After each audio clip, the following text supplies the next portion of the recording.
Eh, em, Assalamualaikum. Nama saya sebut aja Lisa.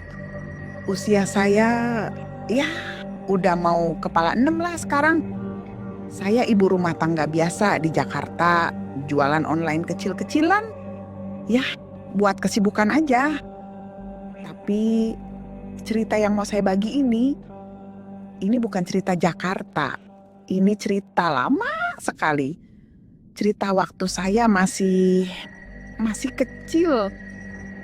Mungkin Mungkin ini cuma perasaan saya aja ya, tapi sampai sekarang di umur segini saya masih suka kebangun tengah malam, keringat dingin.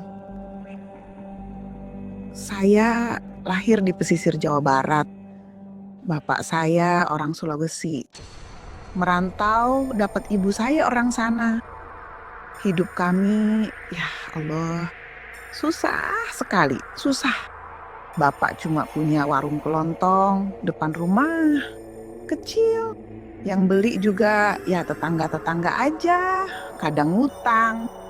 Buat makan besok aja kadang masih mikir. Itu tahun 77, saya paling tua, kelas 1 SMP. Umur berapa itu ya? 11, 12 lah.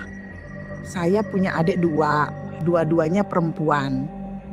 Nah, suatu hari bapak saya ngumpulin kami. Saya masih ingat banget.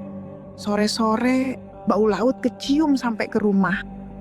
Bapak bilang, adik saya yang nomor 2, sebut saja namanya Fitri gitu ya.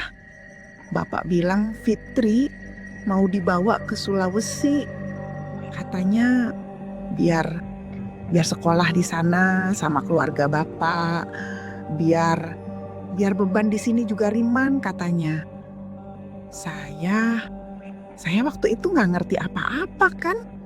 Namanya anak kecil ya sedih, ya sedih.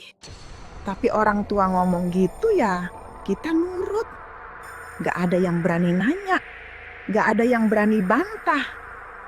Ibu saya cuma diem, matanya bengkak. Saya pikir ya wajar, namanya mau pisah sama anak. Beberapa hari kemudian, bapak, ibu, sama Fitri berangkat.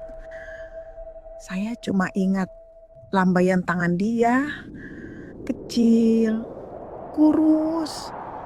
Seminggu, mungkin 10 harian lah, bapak sama ibu pulang. Cuma berdua, tanpa Fitri. Saya tanya, Fitri mana bu? Ibu cuma ngelus kepala saya, nggak jawab. Bapak, bapak cuma bilang, Fitri baik-baik di sana, udah sekolah, udah, cuma itu. Dan setelah itu semuanya berubah. Aneh, aneh sekali. Warung bapak yang tadinya, ya ampun, buat beli beras aja susah. Tiba-tiba rame, rame banget. Orang dari kampung sebelah datang beli di tempat bapak. Gak lama, mungkin cuma selang beberapa bulan, bapak jadi agen beras besar. Salah satu yang paling besar di daerah pesisir situ. Rumah kita direnovasi.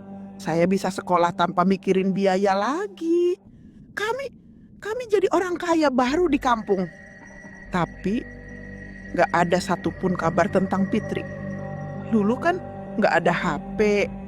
Telepon rumah aja cuma orang kaya banget yang punya. Surat. Saya gak pernah lihat ada surat datang. Tiap kali saya coba tanya, jawaban bapak selalu sama. Dia baik-baik, atau kadang bapak malah marah. Udah, kamu gak usah banyak tanya. Urus sekolah kamu yang benar. Jadi saya diem. Takut.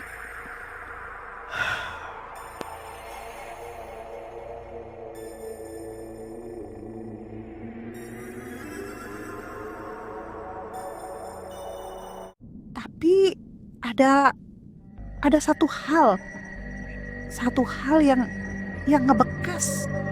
Yang bikin saya gila rasanya kalau ingat.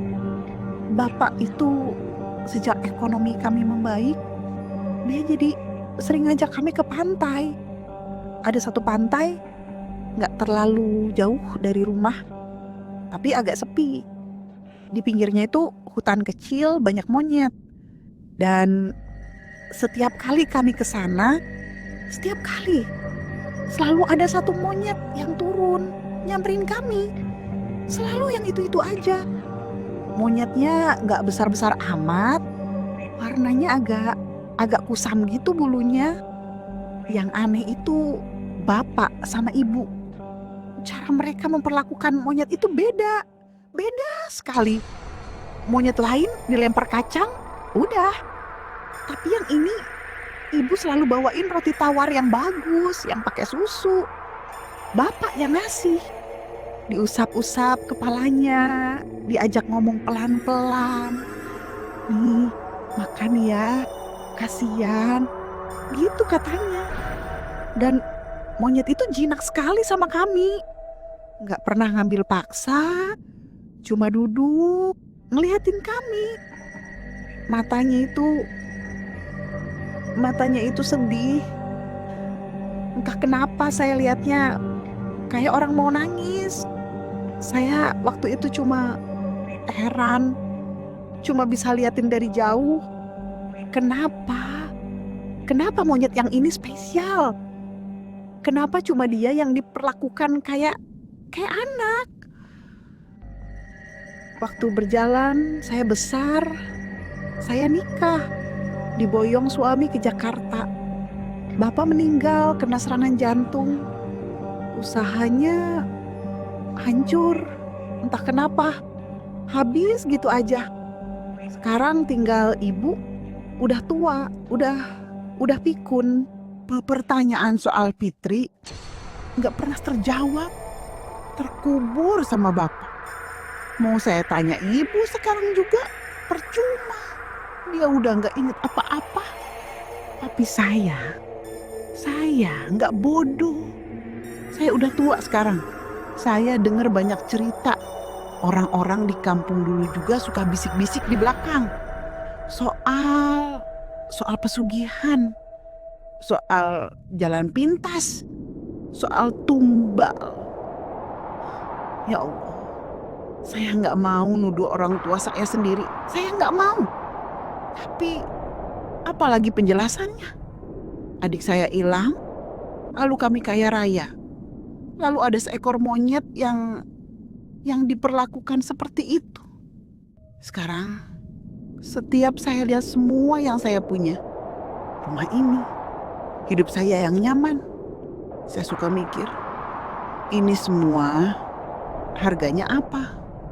Jangan-jangan ini semua dibayar pakai adik saya. Sampai sekarang, saya nggak pernah berani balik lagi ke pantai itu. Nggak akan pernah. Saya takut ketemu monyet itu lagi. Atau mungkin keturunannya, saya nggak tahu. Saya cuma takut kalau saya lihat matanya lagi, saya akan lihat mata adik saya di sana. Fitri, maafin Teteh ya. Maafin kami semua.